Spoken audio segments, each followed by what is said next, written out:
Faisalabad police ने एक सिख खातून और उसके 11 साल बच्चे को बाजियाब करवाया है।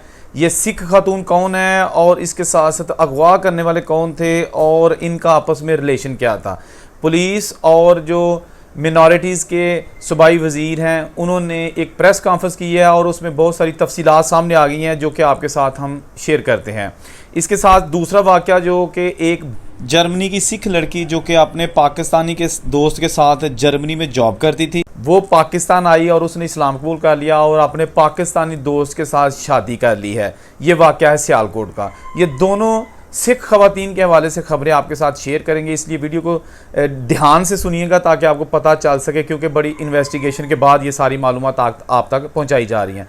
सबसे पहले हम जिक्र करेंगे ये जो वाक़या फैसलाबाद में हुआ है। ननकाना साहब की एक खातून जिसकी उम्र तकरीबन 40 साल और उसका नाम है मनप्रीत कौर, वो पाकिस्तान की ही रिहायशी है लेकिन सिख मज़हब से उसका ताल्लुक़ है। एक उसका बेटा 11 साल और 3 उसकी बेटियाँ हैं।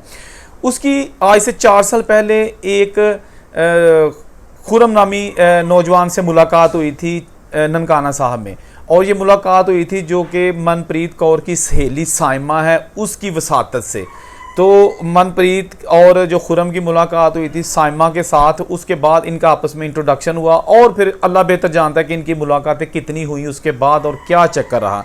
लेकिन अभी तकरीबन 9 महीने पहले ये जो मनप्रीत कौर है इसने ननकाना साहब से खुरम को कहा कि खुरम आप जा रहे हो फैसलाबाद और ये मेरा 11 साल का बेटा है, ये भी फैसलाबाद अपने साथ ले जाओ और वहाँ पर मेरी बहन को दे देना। अब देखें कि यहाँ एक चीज़ मैं आपको बता दूं कि इनकी आपस में बहुत ज़्यादा अंडरस्टैंडिंग थी, तभी उस लड़की ने इस पर एतमाद किया और अपना 11 साल बेटा इसको दे दिया। खुरम और इसका एक भाई शहजाद, ये दोनों खिज़र, खुरम शहजाद और खिज़र शहजाद, इनके वालिद का नाम है शमसुलाका और ये फैसलाबाद के इलाका सुहेलाबाद के रहायशी हैं और इनको थाना लगता है डी टाइप कॉलोनी। अच्छा, ये उसको बच्चे को 11 साल बच्चे को उस मनप्रीत कौर के बहन के घर पहुंचाने के बजाय अपने घर ले गया, जो कि मुबैना तौर पर कल प्रेस कॉन्फ्रेंस में सामने चीज़ें आई हैं वो आपके साथ शेयर कर रहा हूँ। ये जनाब खुरम उसको अपने घर ले गया और उस लड़की को बताया कि जी आपका बेटा मेरे पास है और आप मुझसे मिलने के लिए आओ तो अपना बच्चा ले जाओ वरना मैं इसको नहीं दूंगा। अब इनकी अंडरस्टैंडिंग भी बहुत ज़्यादा थी ऑफ कोर्स, और एक चीज़ सामने आती है कि वो लड़की जो है ना वो सीधी पुलिस के पास क्यों नहीं गई और वो भर के सीधा इसके घर आ गई। इसने मुबैना तौर पर उस लड़की यानी कि 40 साल सिख खातून मनप्रीत कौर है उसको भी होस्टेज कर लिया, अगवा कर लिया मुबैना तौर पर और अपने घर रख लिया।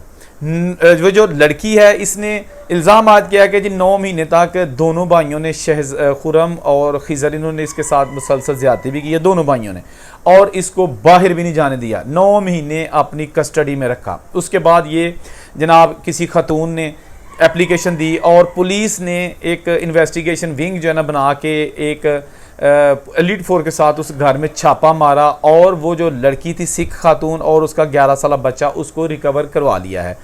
उसके बाद जो एसएसपी और एएसपी ऑपरेशंस फैसलाबाद, उन्होंने जो सूबाई वज़ीर हैं वो भी एक सिख हैं, जो पाकिस्तानी सूबाई वज़ीर हैं पंजाब के रमेश सिंह अरोड़ा, उन्होंने पुलिस के साथ मिलकर एक प्रेस कॉन्फ्रेंस की और उसमें बताया कि जी इस तरह ये सारा वाक़या रूनुमा हुआ है और अब जो बच्चा है और जो सिख खातून है ननकाना साहब की रिहायशी है उनको बाजियाब करवा लिया गया है और मुल्ज़मान के ख़िलाफ़ भी तादीबी कार्रवाई अमल में लाई जाएगी। तो इस मौके पर सहाफ़ियों ने काफ़ी सवालात भी किए कि जी उनकी आपस में अंडरस्टैंडिंग क्या थी, उनके अंडरस्टैंडिंग का लेवल क्या था, उनका रिलेशन कैसा था इस अगवा के केस से पहले, क्योंकि कोई भी इस तरह का जो काम है ना, अगर लड़की ने अपना लखते जिगर अकलौता बेटा, 3 उसकी बेटियां एक बेटा है, इस खुरम नामी शख्स को दिया कि मेरी बहन को दे देना, तो इसका मतलब है कि उसको काफ़ी इससे जो ना उस पर इत्मीनान था।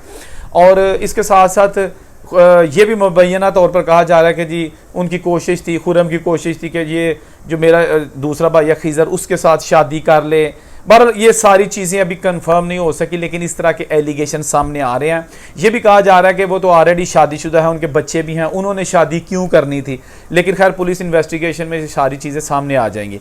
इसी तरह चंद माह पहले एक शादी हुई है सियालकोट में, जामिया हनफिया एक मस्जिद मदरसा है, वहाँ पर एक पाकिस्तानी नौजवान जो कि सियालकोट से उसका ताल्लुक़ है, जर्मनी में रहता है, और जो लड़की सिख उसके साथ काम करती है उसका ताल्लुक इंडिया से है, लेकिन उसके पास भी जर्मनी की नेशनैलिटी है। दोनों जर्मनी से ताल्लुक़ रखते हैं और इकट्ठे काम करते हैं। लड़की के पास पासपोर्ट अभी इंडिया का ही है। तो 16 जनवरी 2024 को उस लड़की ने वीज़ा सिंगल एंट्री का लगवाया कि जी मैंने अपने जो पाकिस्तान में एज अ सिख यात्री जाते हैं, अपने जो मजहबी मुकामात हैं, मजहबी रसूमात हैं, वो उनकी अदायगी के लिए जाना है। तो उसको 3 महीने का वीज़ा मिल गया। इस जो सिख लड़की है उसको 3 महीने का वीज़ा मिल गया। उसके बाद वो लड़की जो है ना वो पाकिस्तान आ गई। अच्छा, ये जो सिख लड़की जिसने इस्लाम कबूल कर लिया है सियालकोट में और अपना नाम तब्दील कर लिया, इसकी जो तफसीलात सामने आई हैं। निकाह से कबल सिख लड़की ने जामिया हनफिया सियालकोट में सीनियर पार्लियामेंटेरियन हैं हाफिज साहबजादा हामिद रज़ा के हाथों इस्लाम कबूल किया। सिख लड़की का इस्लामी नाम ज़ैनब रखा गया। ठीक है जी। भारतीय नियाज सिख लड़की जसप्रीत कौर ने अली अरसलान नामी नौजवान से शादी की। जामिया हनफिया सियालकोट की तरफ से एक जारी किए गए कबूल इस्लाम के सर्टिफिकेट के मुताबिक जसप्रीत कौर का इस्लामी नाम ज़ैनब रखा गया है। लड़की लुधियाना भारतीय पंजाब से ताल्लुक़ रखती है। इसके साथ साथ जो मज़ीद तफसीलात के मुताबिक जसप्रीत कौर 16 जनवरी को मजहबी यात्रा के लिए पाकिस्तान आई थी और इसे 15 अप्रैल तक का सिंगल एंट्री वीज़ा जारी किया गया था। जसप्रीत कौर के पास भारतीय पासपोर्ट है जो उसने म्यूनिख जर्मनी से हासिल किया था, क्योंकि वो जर्मनी में रहती है। इस हवाले से जामिया हनफिया के मुंतज़मीन ने बताया कि सिख लड़की के वालिदैन भारतीय हैं लेकिन जर्मनी में रह रही है। जसप्रीत कौर भी म्यूनिख जर्मनी में रहाइश पजीर है। नौ मुस्लिम ज़ैनब और उनके शोहर अली अरसलान के मुतल्लक बताया गया कि दोनों की बैरून मुल्क ही दोस्ती हुई, जिसके बाद अली अरसलान ने जसप्रीत कौर को पाकिस्तान आने की दावत दी और फिर उनका जो है ना वो निकाह हो गया। और ये 2 खबरें थी आपके साथ जो शेयर करनी थी, जो सिख ख़वातीन के हवाले से थी। एक तो जो ननकाना साहब की रिहायशी है मनप्रीत कौर, और दूसरी जसप्रीत कौर जो कि जर्मनी में रहती है लेकिन लुधियाना की रिहायशी है।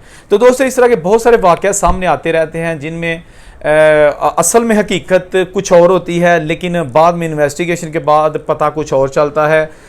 ये चीज़ें सारी पुलिस अगर अपनी ईमानदारी के साथ इन्वेस्टिगेशन करती है और पूरी दिलजोई के साथ हक़ाइक़ को सामने लाती है तो फिर पता चल जाता है। खैर, ये जो जसप्रीत का सियालकोट वाला वाक़या है ये तो एक अंडरस्टूड है कि वो बाहर के मुल्कों में रहते हैं, और जो लोग बाहर के मुल्कों में रहते हैं वो ना तो रंग मज़हब देखते हैं, ना नस्ल देखते हैं, ना ही ज़ात देखते हैं।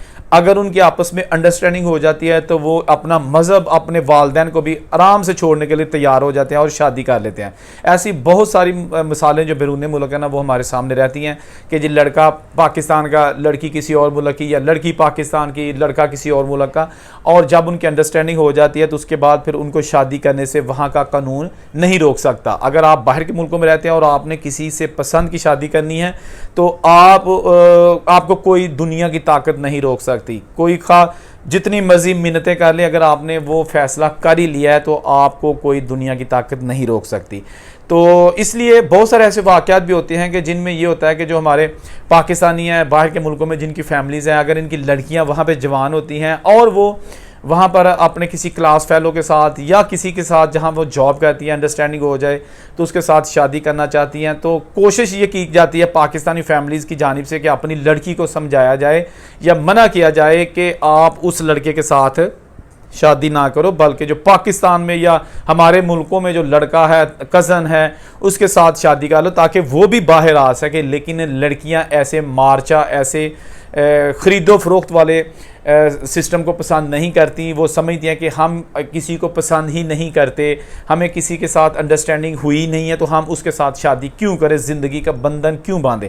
लिहाजा फिर बहुत सारे ऐसे वाक़यात भी माजी में ख़ास तौर पर इटली और स्पेन में हुए हैं कि जो पाकिस्तानी फैमिलीज़ हैं उन्होंने अपनी बच्चियों को मार भी दिया है ताकि अगर आपने किसी गैर से शादी किया तो फिर हम आपको मार देंगे, और मार भी दिया।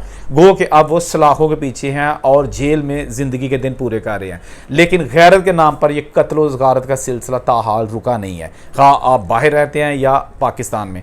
तो बहरहाल मेरा जो अपना ज़ाती मसला, ज़ाती ख्याल है उसके मुताबिक यही है कि देख लेना चाहिए हालात को कि अगर कोई जो आपकी बेटी है या बहन है किसी गलत चॉइस को पसंद नहीं कर रही तो मेरा ख्याल है कि देख लेना चाहिए कि कहीं ये ना हो कि बाद में आपकी ज़िंदगी भी जो है ना वो पछतावे के सिवा कुछ ना रहे। अल्लाह ताला सब की इज्जत महफूज करे। ये थी छोटी सी अपडेट। औरंगज़ेब को इजाज़त दीजिए। अल्लाह हाफिज़।